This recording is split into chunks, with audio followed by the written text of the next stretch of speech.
Mwanaharakati Boniface Mwangi na mwenzake kutoka Uganda Agatha Atuhaire sasa wanadai kuteswa, kulawitiwa na kubakwa walipokuwa mikononi mwa maofisa wa serikali ya Tanzania. Wawili hao wakielezea bayana walichopitia walipokuwa wakizuiliwa kwa kuwa nchini humo wiki chache zilizopita. Ben Kirui anatuarifu zaidi. Kwa mara ya kwanza tangu kuachiliwa huru baada ya kukamatwa na kuzuiliwa nchini Tanzania, wanaharakati Boniface Mwangi na Agatha Atuhaire wa Uganda wamejitokeza kuelezea mateso waliopitia Tanzania. Mwangi akibubujikwa na machozi asiweze kujizuia, alisimulia jinsi alivyotekwa nyara kutoka kwenye chumba chake cha hoteli kupelekwa katika chumba chenye giza totoro na hata kulawitiwa. They told me to strip naked, and I stripped naked. When I stripped naked, they removed my handcuffs,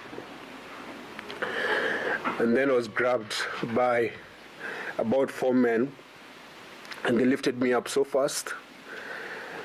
Before they lifted me, actually, they put some gloves on my hands. Then they lifted me up.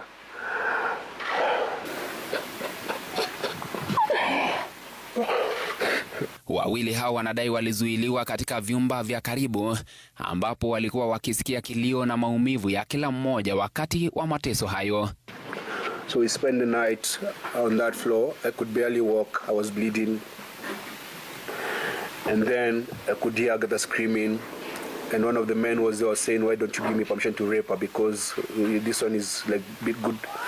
She looks very nice. Let me just allow me to shusha mzigo, like let me rape her." At first I didn't know why, but I heard Boniface screaming and I knew they were trying to block that, me from hearing that. So they violently picked me out of that vehicle and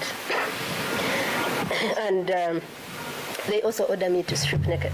Na wakati mateso yakiendelea, Mwangi anadai kuwa watekaji wao waliwapa vitisho wakimwonya kutosema hadharani kuhusu mateso aliyopitia, la sivyo video za aibu zitasambazwa mtandaoni. So they're recording this and they're teaching me a lesson.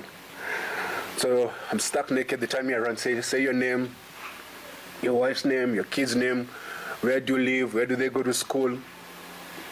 I'm naked. Mwangi na Atuhaire walikuwa miongoni mwa Wakenya kadhaa waliofika Tanzania kuhudhuria kesi ya uhaini dhidi ya kiongozi wa upinzani Tundu Lissu.